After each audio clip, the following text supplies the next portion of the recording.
and welcome back to another episode of The Unstable Brew, where we discuss things not quite normal brewing up in our lives, this world, and maybe even beyond. I'm Taylor. And I'm Charity. Let's get brewing. Whoop, whoop. I just hit my mic. Oh no. Oh no. It's fine. You know, it's been a week because when we are recording this, it will be August, and it was supposed to be Monday. And the day that we're actually recording is on the Friday that we had planned. Because things... It's been one thing after another this week. Okay, be glad you're getting an episode. And I felt so bad, too. Because I'm like, this is going to be a great episode. It's all about Taylor. You're just going to be getting out there and sharing your story. It's going to be fun. And then every single day, we were just like, I can't do this. I cannot do this today. Yeah, let's see. It started off with Matt and I desperately needed to go grocery shopping, and we had to do it, or else we were going to fall into bad habits. So so what Daniel and I did. And then Tuesday, you had to deal with family stuff involving... Was that Tuesday or Wednesday? No, that was Tuesday. No, it was Wednesday, because Tuesday, I just had a complete mental breakdown over the house, because we went on a cruise back in June, and before the cruise, my house was spotless. It was deep cleaned. I did so well, and then we got back from the cruise, and it has been a wreck ever since. I will go through, and I'll pick up the whole house, and then before I have a chance to then actually clean underneath everything that had cluttered the house, it's cluttered again. And I've done this probably 20 times since June.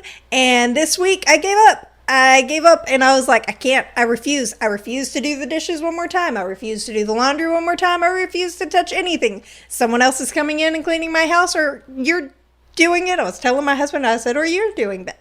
I'm not doing it. I had a full mental breakdown. Oh, it sounds like it. So that was meant to be one. Yeah. And then Wednesday was grandma drama. Well, not drama. I mean, it is drama, but not really. She's doing better. That's good. I had to take my grandmother to the hospital. Middle of the work day, I was like, yeah, boss, some stuff happened with family. And luckily, I have an amazing job, an amazing boss. They're very much people first and family first. They're like, go take care of your family. Just keep us updated. Mm-hmm. You're good.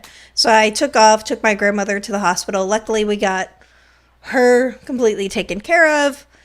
I mean, it's not 100% great, but it's definitely not nearly as bad as it could be. So Fair. That's awesome. And so now she's just set up with 5 new doctors. But she's good. Okay. Yeah. And then I came home and had another mental breakdown about the house. I was about to say, I'm pretty sure there's another mental B because we did not record on Thursday. Because Daniel's the one who reached out to me. He said, hey, that was last night. I don't know what day it is anymore, okay? He was like, y'all are mentally exhausted from this week and, do not have the energy to, to even attempt this. So I was it's fine. It's more than just the house. It's everything. It's motherhood. It's being a wife. It's trying to keep up with my job. It's never leaving my house because I work from home. It's never leaving my house, and yet the house still not feeling like it's ever getting clean. And it was just everything kind of piling up, and I just kind of broke. But that's also on me for not, seeing my therapist in over a month. Yeah. Have we scheduled an appointment? I really like your shoes. They're such a pretty blue. Oh, you are not dodging this one. You need to schedule that appointment. I know I do. Mentally, I know that I do. Yet I haven't done it. You need to do what I did. It's that ADHD avoidance of, I know I'm going to have to discuss my feelings, and I'm feeling so much right now that it just feels like a chore, so I don't want to. So, okay, if you want to feel better and be given better coping mechanisms and tools, it would be beneficial for you to see your therapist. it would also be beneficial for you to just go ahead and go, hey, can we make these reoccurring? So then you don't have to think about it. Best decision I ever made. I know I need to. You should. Okay. Because you already... If I have not made the appointment by our next recording session, you have every right to yell at me. That's the weekend. Because we record on Monday. That means I have Monday to set it. And actually, I can set everything up online. So, like, I have 3 days. Okay. It gives me 3 days. I got this. Okay. Yeah. We're going to come back and record on, like, the next one. And people are going to be going, did she finally make that appointment? And be like, so how did it go? And you're going to be like, so the sky is, like, such a really what pretty... happened was... What happened and was... you are gonna, we will feel the listeners screaming at you to make the damn appointment. I know. You're gonna have people comment, please comment, of like reminders of Charity going, have you set your therapist appointment yet? Please set your therapist appointment because we really don't want you to just blow something up. You already admitted in the kitchen, and I have witnesses to you making this statement. You said that you have self-destructive behavior, and you admitted that. So, like, let's work on this. It's miniature self-destructive behavior. It's just like, I'm not going to go see my therapist and not... No, I do that too. Not like setting fires in my backyard. I don't do that. I do have a fire pit. I can't say that. Dang it. You have a fire pit. I was going to say, it's not like I go out and blow all my money. No, I do that. I do that too. That's called ADHD. Yeah. Yeah. I got new running shoes this week. Oh, there's that impulse buy. Hey, they're good shoes. And I got them for like $50 off. And you have been running, and that's better for you. I am realizing for my ADHD that I might be like a combo. Because there's... ADHD and autistic. No. Is the tism coming out? Is it time? You know what? Fuck off. This is the mental status that I've been in this week. I'm just like... I'm going to make fun. I'm so sorry. No, there's like the hyperactive. Yeah. And then there's the inactive. Yeah, I'm definitely a combo. And I display both. Yeah. So I was like, I'm pretty sure I'm a combo. I'm learning a little bit. Okay. That makes a lot of sense, actually, because you will hyper focus on certain things and get really, really into it. And then you do nothing for like 3 weeks. Yeah. I am the exact same way. So yeah, that's fun. So my week has not been quite like your week. The only thing dramatic that I have going on is currently our AC is not working. Your week has been more hellish because there is nothing worse than no AC in Texas in August. Oh, and you're lucky you're not dead. And because of the type of windows we have, our landlord says we can't have any window units. So we don't have a window unit going either. That's so BS. I'm so sorry. Is 1, 2, 3, 4, pretty much all the fans in the house are going. And the fan is blowing, so it is kind of pushing cold air. I'm barely surviving. I worked from home for the past 2 days because in hopes that they would have someone come to fix it because they're having to replace the unit altogether. So I have been sitting in my house, and today it got up to 90 degrees in there. If you ever need a break, you can come here. You know that, right? Heck, yeah. Marissa's like 30 seconds away from you. Yeah. Go to her place. Well, I've been... Sorry. I've been making it work. I mean, I will say, here's the thing. Where our house is located, we are surrounded by trees. Yeah, so we are getting continuous shade in some form of fashion. And we don't have that many windows. And even then, 2 of the bedrooms are like closed, like the doors are closed all the time. So we've been making it work. It's not been great. We decided to send Katana off to her Kiki's house because our elderly dog does not need to be in that hot house. No. And you and Daniel have been gracious to let us bring Tolly today. Yes. So she can kind of cool off. She has gotten a bowl full of ice in her kennel several times in the past several days while I've been working, just so I can keep her cool. That poor baby. And we still don't have an ETA when our AC is going to get fixed. I mean, so long as they can show that they're like actively working towards getting it fixed, because if they're kind of dragging their feet on it, I'm pretty sure in the state of Texas it's illegal past 3 days for them to not have it fixed. Yeah, it's illegal for if the landlord doesn't attempt to try to get it repaired within 3 days. He has. And that's what I'm saying. So long as they are actively trying. Like, he got someone out there the day I texted him, he had sent someone out there, and it's a bad coil, and now they're having to replace the unit. And what I think is the type of unit that's up there is probably just outdated, and they don't make the equipment anymore, and so they're gonna have to replace the whole it has to thing. Replace it. That's not gonna be cheap. It's been ordered and shipped, so it's kind of whenever it shows up to the place in Sulphur Springs, and then they can bring it out to us. And my eyes twitching for you. Yeah, y'all need a place to stay. We can clean up the guest room. Like, I'm so serious. No, 'cause it's hot. It's not safe. It's not. So tomorrow, which, I mean, we'll see what tomorrow brings. Because the thing is if it gets too hot for us, we can always come to y'all's place. We can always go to my mother-in-law's place. At some point, but it's cramped there. At some point, that's why we sent Katana there. Yeah. Instead of Tolly, because Tolly would destroy that place in 30 seconds. She needs room to run, and there's no room to run. She is the definition of a Tasmanian devil. Absolutely. So yeah, it's a whole deal. But yeah, that's the craziest thing that I've had going on for me. So it's been a fun week for the both of us. Yeah, and it's Friday. Oh, but the exciting thing is, I'm going to go see our tattoo artist, Alora, tomorrow. Yay! Super excited.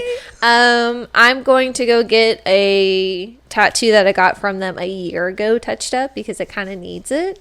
And then I probably need mine touched up, but I don't think I'm going to have it done before the year. There's a chance. I'm not saying we're committing to it. I'm here for the idea, but there's a chance that Matt and I will be getting wedding band tattoos. So I'm super excited. I love wedding band tattoos. It just makes the most sense for us. I have a question for you. Huh? Because I've seen it done both ways, but I thought it was interesting. Will you get it all the way around or just on top?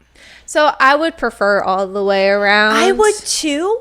I just saw someone who got one and it's just on top, and I thought that was interesting. Like, it makes sense because it's more likely to fade on the hand. But at the same time, I was like, that would bother me that it's not finished. Yeah. My OCD would be so upset. Matt is kind of thinking of doing it that kind of style. Where it's just on top. Where it's kind of halfies. But I like his idea. It's so sweet. Hopefully Laura can do it. So you want to hear what it is? Yes. Okay. It is going to be 3, like, just little simple lines. And then in the middle, and it's not going to be connected. So it's going to be spaced in the middle. Yeah. And so then it'd be a black dot on the top line, a black dot in the middle, on the bottom line. And in the middle, hopefully they can do some kind of, like, gem or dot that kind of is brown. Ooh. Because, as Matt put it, my favorite color always changes, but my eye colors never do. Aww. And the 3 dots represent past, present, and future. Damn, that's good. That's good. And because it just makes sense, I'm going to do kind of like that ivy ring, but I'm also going to incorporate the 3 dots of past, present, future in it. I love that. That's so sweet. Super simple. Nothing crazy. So sweet. But it makes sense for us, so I'm excited. I'm so happy for you. Okay, so I guess we've done all of our ramblings, and we really should probably... Yeah, sorry, you're putting up with a lot today. We've had a week. Enjoy us. It's what they're here for. Yeah. Hopefully they're excited. I feel... Okay. I know that there are going to be a few people who are potentially excited for this episode. Oh, I know. Yes. I've already let a couple people know what we're doing this week. They're very excited. Really? Yes. Marissa, I told her and she was like, "Oh my gosh, I've been waiting for this." Yeah. People are excited. It's going to be interesting because it's one of those things of I didn't even fully register or realize that it would even be considered some kind of journey up until like recently, and of me having self-reflections of all of the stuff I've gone through to like therapy helped shape me into who I am today. And so, yeah, it's been an interesting ride. So let's get into it. Oh my God. Why am I so nervous? Because it's all about you, and you don't like No, limelight. I don't. I really don't. Nah. In today's episode, we're going to be doing something special in honor of National Bisexual Visibility Day. Ugh, it's a tongue twister. A little bit. Which, if you did not know, is today, which is the day that this releases, which will be September 23rd, because we're recording in August and this is dropping in September. Got to specify that. I'm officially going to be coming out and sharing my story of discovering my own sexuality as a bisexual and finding the confidence to embrace it. And I'm so excited for you. But what we really just wanted this episode to be kind of like a reminder that loving yourself and finding the confidence to be authentically you is always possible. I mean, Taylor is, past 20s, and so there are people in their teenage years that are still kind of finding themselves, people in their 20s, people in their 50s that are still kind of finding themselves. And we know that, in today's society, you can have both people that embrace this and people that kind of make life difficult for people that are non-typical life livers. But how your family, how your friends handle coming out stories, this is all really important. And it's important that we give Taylor a chance to share, as well as, listeners a chance to share if y'all have any stories that you'd like to share, either from your coming out stories or from family members. Or maybe this is that push that you needed. Because I know for me, it was actually very heavily social media that helped me. Yeah, it was. So I'm excited. Well, to start, Taylor, why don't you go ahead and just give us like a little summary of your story on discovering who you were and your journey into accepting it, because I know it took you a minute. See, it's funny you say brief, and I'm like, I don't even like quote unquote brief. I was like, I don't even know if I could make it fully brief. So to start off, I will say I did not actually fully embrace my sexuality until I was 28. Yeah, I was about 28. And it was kind of funny because when I finally was just like, yeah, I'm bisexual, everyone, no one was surprised. It was just like, kind of like, yeah. Yeah, and? You're like, no, I'm telling you. And I'm like, you're just now finding this out? Yeah. Okay, yeah, good for you. It was, I mean, it's kind of one of those things of like, I always thought that I was hiding it or it wasn't that obvious. And then I self-reflect and I go... yeah, the signs were there. The signs were signing. Fun fact, I have not actually said anything to my dad or my stepmom or the rest of my family. My brothers do know. They listen? Do they? Oh, your brothers know. Okay. Yeah. And Travis, actually, he was not surprised by it either. Nobody's going to be surprised by it, Taylor. But I haven't actually officially like gone to my dad and my stepmom going like, so your daughter's bi. I hope you're cool with this. This doesn't really change my relationship because I'm still very, very happy. You're still you. Yeah. You're just more open about who you are. Right. And I think part of the reason I haven't is because I definitely have that fear of like, how are they going to react? The fear of rejection. Mainly because I've never actually heard their opinions, but I've been told that my dad and my stepmom went to a gay bar on their honeymoon because they went to New York. So I feel like there's also those people that they're perfectly accepting of it until it's their own family. So I haven't. So you never know. I feel like knowing your dad and your stepmom, I feel like it would not be an issue. But there's always that question because you don't fully know how people will accept certain things. And it could actually have nothing to do with your sexuality. It's just the idea of wrapping their head around you and your sexuality, you know? Yeah. Like there are layers to it. And there is. That is complicated. I haven't actually fully come out to my mother-in-law. I think she does kind of know because one of her sisters stumbled across a TikTok video of mine that was a voiceover. So I was just lip syncing to something and it was a joke. And she decided to corner me and say some pretty messed up things. It was such things of like, how dare you post this? You know, do you have any consideration of your husband or your husband's name? And I'm just like, what does any of this matter on top of the fact that this was happening as we were all grieving? So you're at a literal funeral. Not to say that it's appropriate at any time, but my gosh, woman. Yeah. But she shared that video to my mother-in-law. So I don't really know. I know that my father-in-law, Sadie. I know that my father-in-law and my husband's stepmom, they're actually going to be perfectly fine with it because my husband's stepmom has a brother who's gay. So, exactly. Like, it's just one of those things of getting it out is the hard part because you have to kind of move past yourself, move past your own fears, move past this idea of what you want them to respond with and just let whatever be. And that's hard. It's also very hard because I'm just now learning how to embrace, but I haven't fully embraced because to some extent, I'm a non-confrontational person. So, and I'm already married. I'm happily married. It's a hetero-presenting relationship. So why complicate things?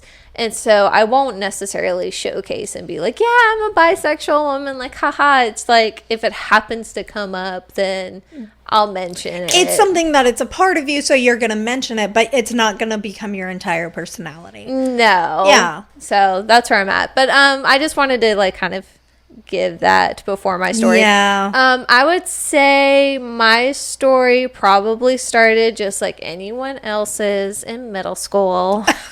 Shocker. So I would say probably 6th, 7th grade is where things kind of got interesting because I had this best friend at this time. And we hung out all the time and just had a really good relationship. She was practically like my sister, and I think that's kind of what sparked it because she was technically my first crush. Yeah. And we just always hung out and everything, but whenever my mom and my stepdad, as we kind of got older, they would make little comments of like, oh, you know, are you guys together? It's okay if you say that you are. They were kind of already pushing. Yeah. This kind of the stereotypical. I don't know stereotypical, but they were like pushing.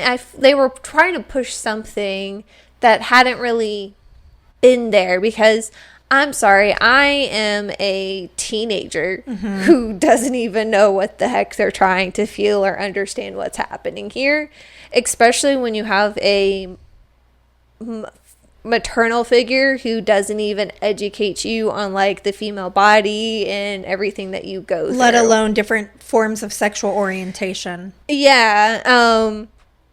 But so I kind of, because she was pushing this on me, I kind of went, no. Like, that's not it. That's not it. That's not it. So you kind of did it as a way to reject your mom. Yeah, pretty much. But the feelings did get a little bit stronger with my best friend at the time. I will say that we made out several times. And it didn't click with you at the time that maybe that was a sign? It was because it was experimenting. I was nervous. That makes sense. I mean, it's something that, you have that mindset of, well, everybody experiments. It doesn't mean that I am. Yeah. It just means that I'm trying to learn how to kiss in a safe space. Exactly. Yeah. And so, but the feelings that it stirred up in me at the time, because I was uneducated, actually kind of like scared me. So like oftentimes I'd get to the point where like, okay, like I'm done. Yeah, I'm done. Did it scare you because you didn't want to be bi or gay? Or? No, it was just I didn't know what the hell was going on. That makes sense. I mean, you're a teenager. When you have a person, a parental figure who tells you close your eyes whenever there's a sex scene. Yeah. When you are so heavily censored to that aspect, when you start to feel the feelings that you do, you don't understand. It's terrifying because you don't know what to expect. You don't know what you're supposed to do. You don't know where that line is supposed to be, where you're not supposed to go anymore. It's just when you're just so uninformed, it kind of makes doing certain things or going much further or feeling these feelings terrifying. Yeah. So I had no idea. I did try to date, air quote, date a girl in high school that lasted like maybe a full like 24 hours. And it was again that fear of small town, small school. What are people going to say? It was the 2010s. And at that time, sexual orientation, are you gay? Are you lesbian? Are you bisexual? That was the big thing at the time. It wasn't as elaborate as it is today. It wasn't, but it was very much a hot topic. It was very hard to still come out even then because even years later, like it took several years after we graduated high school for several of my classmates to actually come out. And I'm like, I'm not surprised by that. Good for you. You'll still have people probably coming out for the next 20 years. Absolutely. So it was still a rocky time. And let's be real, high schoolers are fucking mean. They're vicious. And I had already been part of a bullying thing of whenever I was in middle school, me and my best friend, we ended up taking a test and she got a really, really good grade and she got super excited. And so she like jumped up and down, gave me a hug and kissed me. Well, that was in front of the whole class. So in middle school, I was already part of a rumor of I like girls. And when you don't know that yourself, it can be very confusing. I mean, I actually had a similar situation happen to me when I was in middle school of I zone out. Like, I'll be sitting there and I'm thinking and I'm completely zoned out. I don't pay attention to anything. And apparently I was staring directly at some girl's boobs. I wasn't doing it intentionally. I just had zoned out. And so because of that, a lot of the girls, and I had been bullied already in middle school, so they kind of took that and ran with it.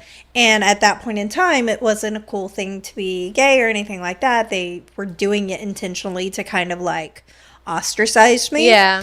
And at the time, I was already kind of getting, I don't want to say heat, but I was getting a lot of comments from family members of, this boy in your youth group asked you out. Why didn't you say yes? Y'all seem like y'all should be hanging out more, doing stuff. Maybe do you like girls? It was very much a thing of I was already being questioned because at 13 years old, I didn't want to date. Yeah. Like I wasn't interested in that. And so it started so much confusion in me of, I don't know what I am. Like, I don't know. Yeah. And it doesn't help the situation at all because kids are just mean. Yeah.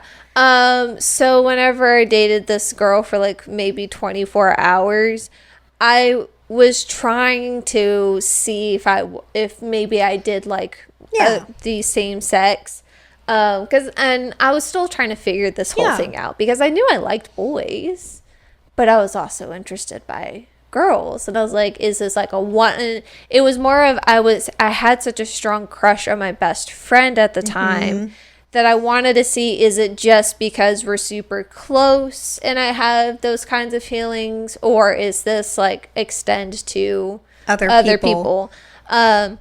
I was so nervous to even be like blunt and out about it. I wouldn't even hold her hand going down the hallway. And like by the next day, I was like, I can't do it. I mean, at that point, you can't even really figure out what you're feeling because you're so focused on what everyone else might be feeling that you have no idea how to self-analyze. So from pretty much that point on, and you know, I never really experimented much in high school, and then I got together with Matt straight after high school, and we were together that entire time.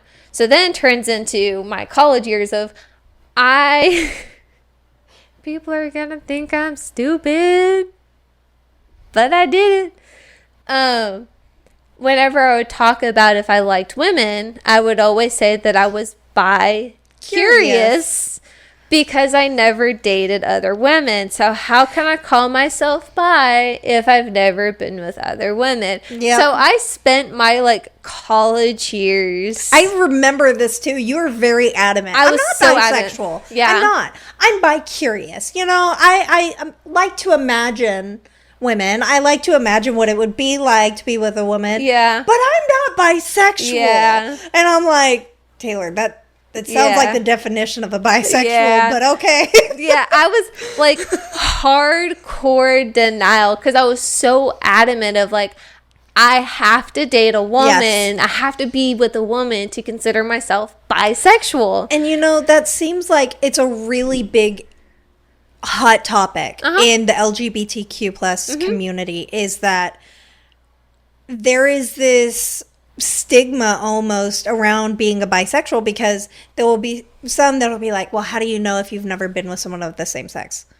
How did you know that you liked your first crush? You had never liked someone of the same sex or opposite sex before. How did you know? You just know. You're attracted to that person. You don't have to be with someone to know that you're attracted to them. That led me into me finally accepting, is because COVID happened. I ended up moving to a whole new town, so I wasn't in that small town mindset. I was in a bigger city where no one knew me. So Nobody cares. The freedom to go, I'm going to experiment and self-express. And then I started seeing a whole bunch of videos on TikTok and on Instagram, and it was other bisexual people who have been in hetero-presenting relationships their entire lives. They've never dated the opposite sex because they just happen to find their person right out the gate, and they're just happy that way. Yeah. And that kind of gave me the confidence to go,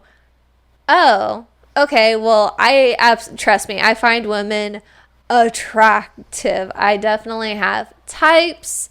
I know I'm bisexual. I embrace it. It's taken a little bit, but it is who I am. And it's great because the other day I told Matt, because for the while he's been nervous. He's like, you know, he really likes yoga pants season. You know, and he's always been nervous because he never knows if he wants to point him out. And I'm like, babe, you're with a bisexual woman. Please point them out. We can both admire together. Like, I'd like to look at them too. Like, come on, this is a joint. Like, this is a shared activity here. The main thing is you're both consenting adults, and that you have discussed it. Are both okay with stroke, and are both okay with it. I'm not gonna lie, for your birthday, I did not blame anyone from staring at both yours and Nikki's boobs. Y'all were like boobalicious. We were cleavaged out. I couldn't even help but stare. Sorry. Yeah. And you know, I honestly had that discussion with myself beforehand. I was like, is this too much? Is this too much? It's my birthday. I'm allowed to go too much. I like it. And so that's what I did. I wore it. I appreciate it. Yeah.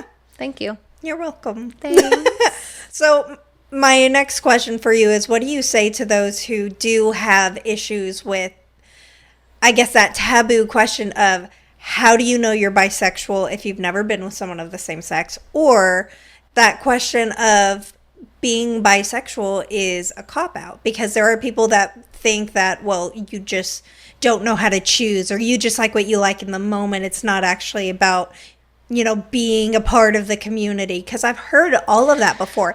And it was a bigger topic, I feel like, for us in the early 2010s than it might be as now. No, it's still kind of a hot topic, and it's not just bisexuals, it's pansexuals as well. It's the folks who have a tendency to love both sexes and be attracted by both sexes or any sex. And there's always been that, well, you can't be attracted to everyone, you have to be attracted to one or the other. And that's always going to be an argument. I actually stumbled across a Instagram page, and it's called like Bi Visibility. And whenever we post this, we'll need to like share the link to it. Of course. It's literally just a Instagram page. They have a Discord, so you can pay to kind of be part of the community as well. It's literally an entire community for bisexuals. Oh, that's cool. And the whole point of it is it's primarily geared to folks who are in hetero-presenting relationships who struggle with the fact of like never being with the opposite sex, or they're in a hetero-presenting relationship. And the whole point of it is to go, you are seen. You are bisexual, so you are valid. Your identity is valid. You are seen. You're not the only one. That is a really important community to have, I feel like. Especially I don't want to say the bigger the LGBTQ plus community gets, but it seems like every year, like it's getting bigger, which is good because it provides kind of like a home for people that don't have a home elsewhere. Mm-hmm. But at the same time, I feel like as it grows, the people in the very, I guess, taboo areas like bisexuals, the pansexuals, kind of get a little squashed down by the louder voices, if you will. The ones that don't fully understand. It's the ones who say, like, you have to either be straight or you have to be queer. And it's like, that's not how that works. You're attracted to who you're attracted to. Well, also, and you can't deny that. You can't go around saying you have to be accepting, you have to be loving, you have to understand that everything is fluid and we don't fully understand. And then not include people that are also a part of your community. To me, it's just hypocritical. It is, and so that's pretty much bottom line, is it's just a very hypocritical statement. It's one of those, I know that I am attracted to women because all you conservative listeners, close your ears. I might get a little graphic. Oh, dear. Oh, dear.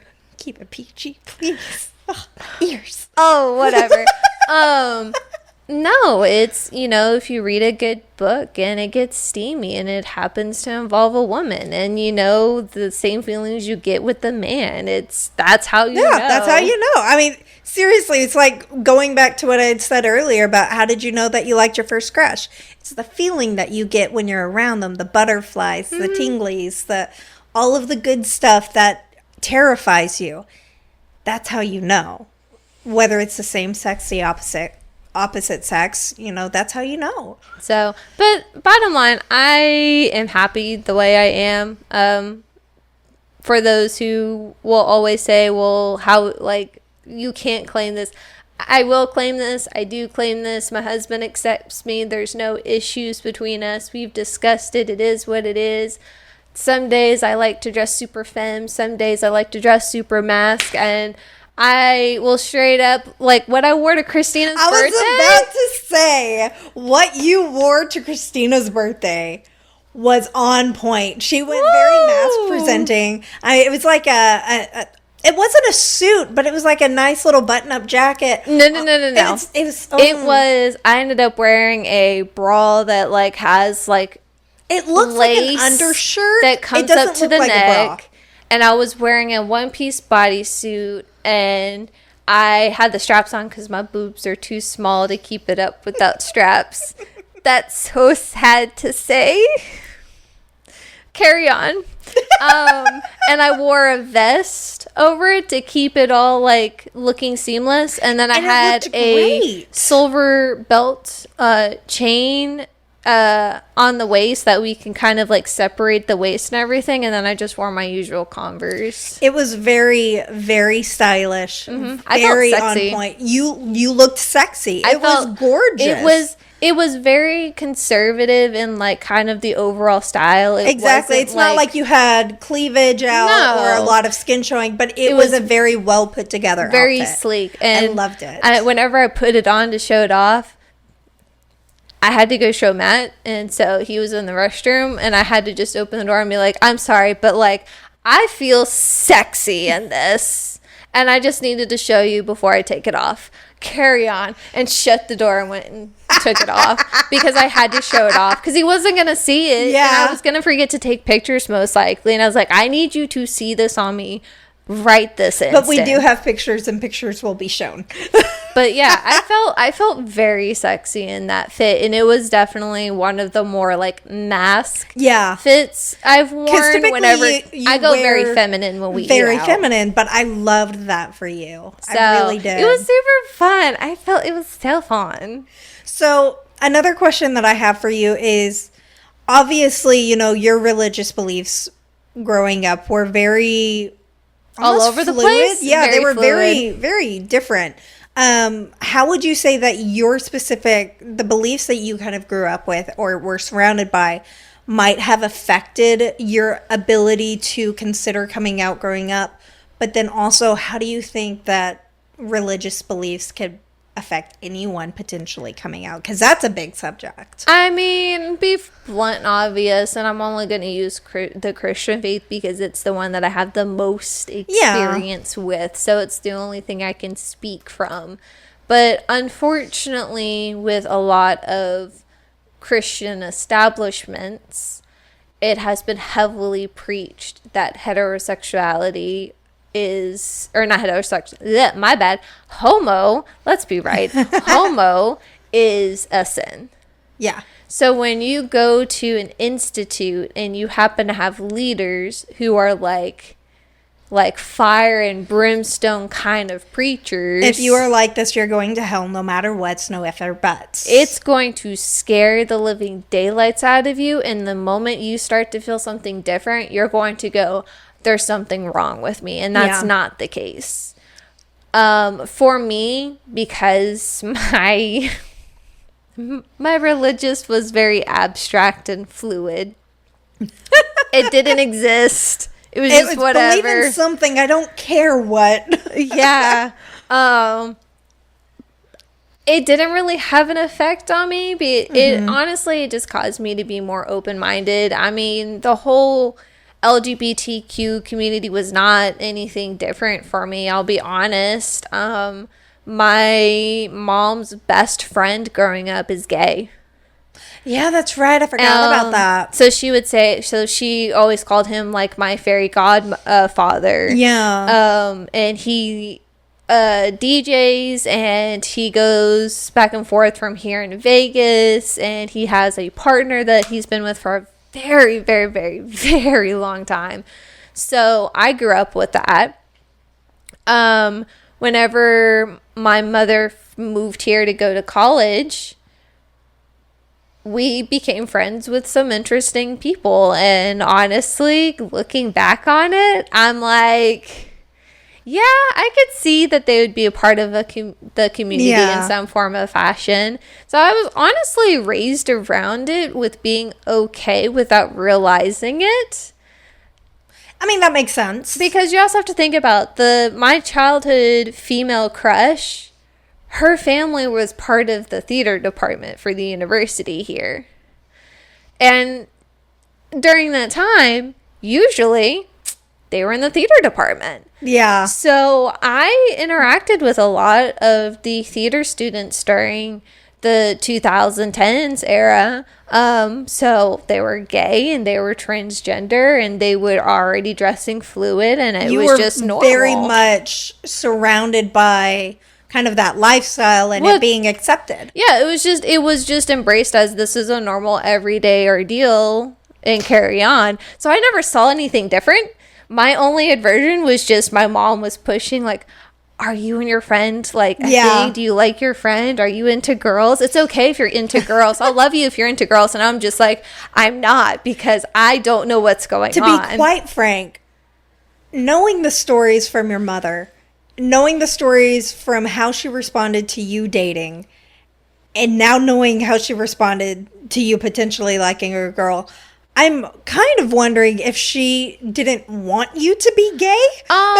No, that's not the case, because by the time we hit high school and there was signs of potentially more like that kind of behavior, my time being spent alone with her kind of got shortened a lot more. Really? By the time I was in high school, the punishments that, like, me being grounded and not having a life got much, much worse in my high school years. I had more freedoms during middle school, but once I hit high school, it was the next level. It was all shut down. Especially after I wrote the letter to my dad to say, like, I don't want to have anything to do with you. So that was 2 years of free manipulation. Well, she completely isolated you. It's what she does. That's what narcissists do. They isolate their abused. Yeah. And the thing is I've told these stories to my therapist, because it's kind of me. If I tell a professional, then they'll tell me I'm overreacting. Yeah. Or that I am valid. Yeah. And my therapist has said that I am valid. So, sweetie. Yeah. Yeah. So, it's a wonder that I'm like the bright and cheery self that I am. Look, my therapist loves me. She says I'm a delight, so I'm here for it. Speaking of my therapist, rabbit trail, boing, boing, boing. Had my therapy session Monday. It was this Monday, because I had it in the living room. And I gave my therapist the her treatment. So she takes all of her sessions online. She does it from home. And there's been several times where she has to go, like, let her animals in, or she has to go do something. So she'll take her laptop with her. So you're going with her through her, like, house. That's cool. I did the same thing to her, because I was telling her about my plants that I'm propagating and that I'm super happy about them. And then I had to, like, take her around to show them. And she made the comment, she's like, I always wondered what my patients felt like when I did this to them. It's weird. Because I was telling her about it, and then I stopped and I went, wait, you always take us around with you through your house. Why can't I do the same to you? Exactly. And then just picked the laptop up and went da-di-da-di-da through my That's awesome. That's my therapist. I fucking love her. She's the best thing ever. I love it. So, I mean, when it comes to the religious topic, I love the fact that it didn't affect you as much. No. Because I feel like, obviously, we hear it a lot. I have friends like you who luckily didn't affect. I have friends who don't go to the church anymore because it affected them. Because either they were gay or their family members were gay, and they couldn't take hearing about the very... It's the fire and brimstone exactly, talk the me. very intense talk. But then I also have friends who are, LGBTQ and are not just members of churches, but are youth pastors and ministers, and, they're involved heavily in the church. It really depends, I think, on the community. It does. And... because there's a whole discussion around it. I will say, let me correct myself on religion. Probably did have an effect, because I grew up here in a small town. Yeah. It is very heavily... it wasn't your religion, but it was other people's religion. It's very heavily Christian based here, because it's small town southern Texas. It's like 90%. It is what it is. 90% Christian. Keeping that in mind and not wanting to ruffle any feathers during middle school and high school times, it was just kind of one of those, don't make yourself obvious. Yeah. And you'll never get anyone's attention. So I would say maybe it did a little bit, but more in like the environment aspect. Yeah. That makes sense. I never really went to church often enough, and I never went to the same kind of church, but I did go to enough to go, there's a difference with how you preach. Yeah. And I don't tolerate the fire and brimstone bullshit. Yeah. I mean, the way you preach is different. Yes. When you preach, it is truly about love and compassion and trying to understand the other people. I preach Jesus. Yeah. you do what I would expect a like true Christian to be like based upon how the Bible is, with how it's been explained to me. Yeah. But the fire and brimstone, that's the fastest way you're gonna turn me off going, I don't like you. Here's my thing, and it gets me on a personal level because obviously it's a very personal subject for me when it comes to how Christianity is presented, and to know that I have not just close friends, but I have family members a part of the community, and I've seen how it can affect them very negatively, is you can't sit here and tell someone no matter what they're going to burn in hell for all eternity for this one sin.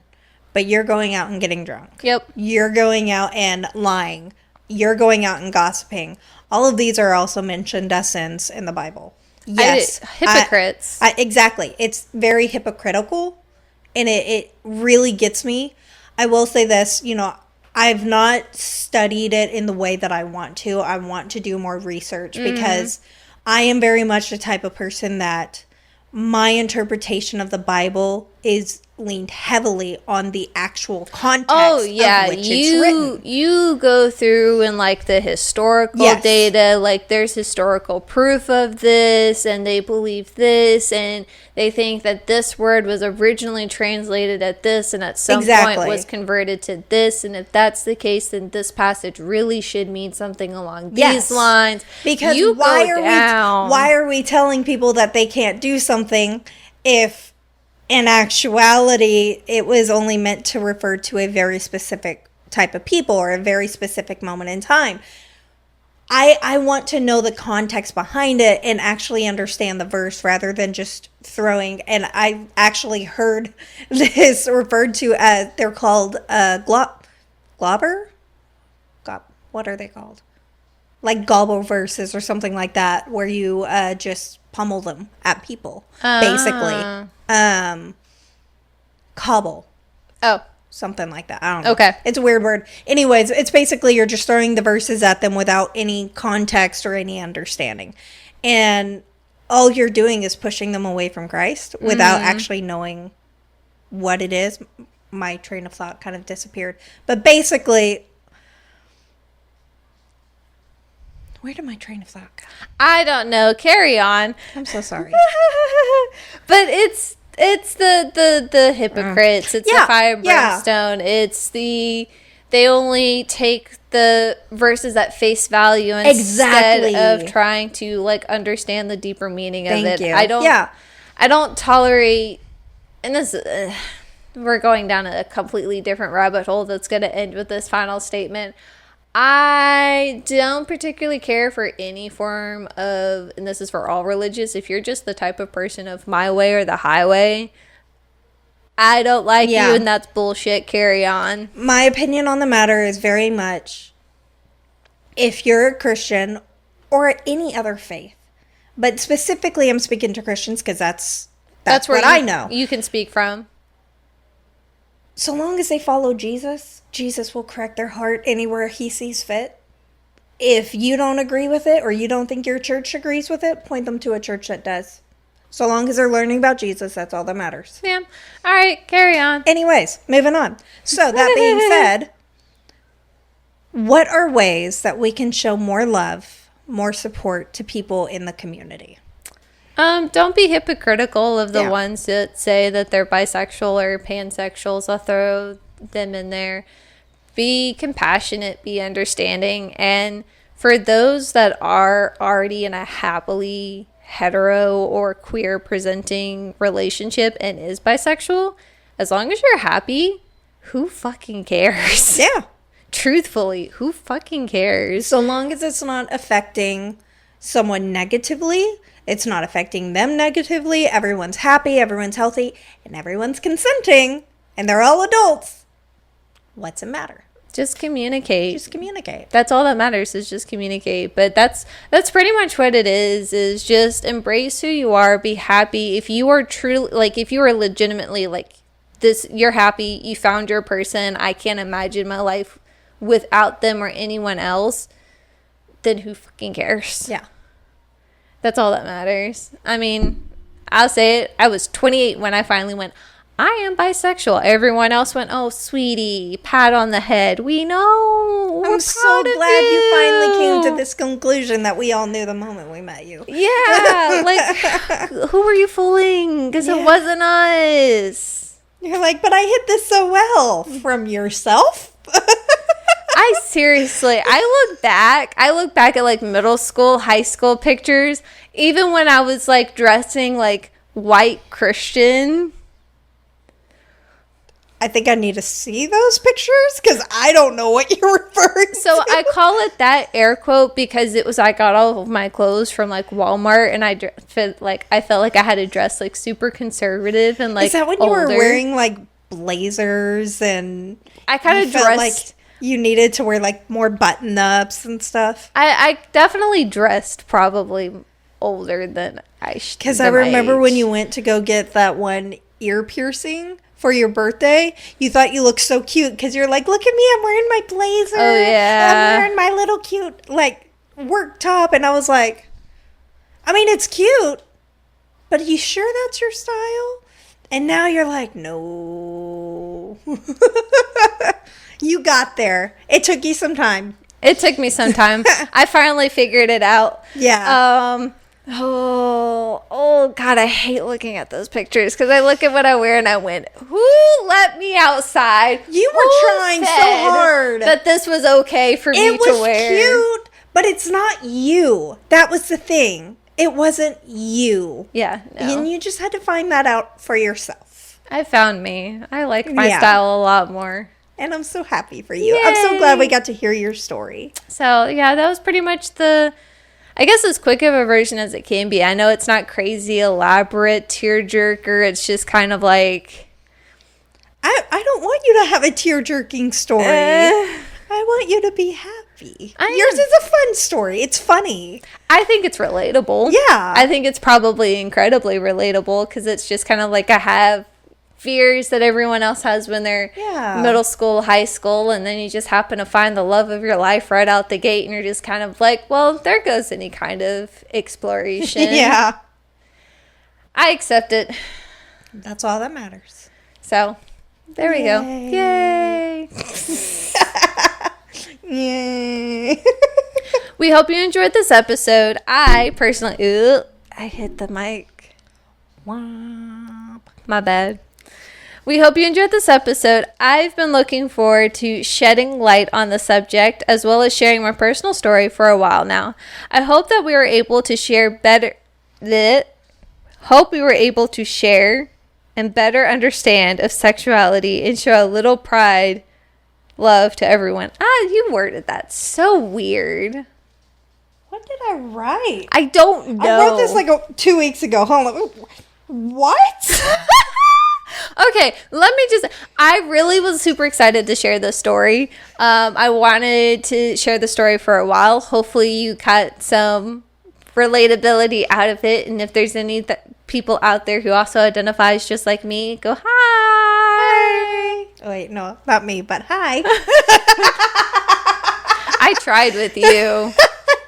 No, sorry. Nope. You shut that one down. I sure did. Damn. I'm confident in my sexuality that I'll flirt, but it ain't going anywhere. At least I can say I tried. Yeah, there you go. So, well, if you have any stories, whether they be personal or maybe you have a close friend or relative that you're comfortable sharing with us in regards to your LGBTQ plus story, or possibly if you have any questions over the community or possibly faith-based questions in regard to maybe you're questioning what you want to do and you don't know how your family might respond or your church might respond, send those over to us. You can send those to us at theunstableBrew@gmail.com. We do promise to read any and all emails that do come in, as well as share any that may fit into a future episode.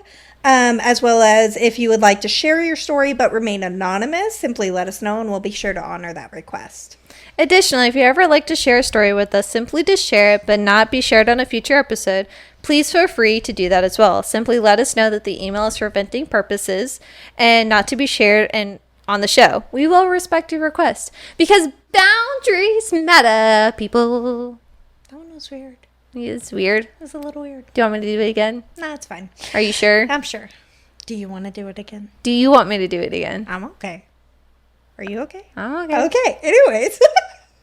If you would like to follow us on social media, we are available on Instagram, Facebook, TikTok, and X under The Unstable Brew. We will often be posting promo videos and extra fun content on these platforms. And remember, we're available for your listening pleasure or displeasure on Apple Podcasts and Spotify. You can even watch our episodes on YouTube. Yeah. Please like, share, download to your heart's content. Please comment also. We need the activity. Please, we want to hear from you. We want to see your stories. We sound so desperate. We're just a little desperate. We need friends. We already have friends.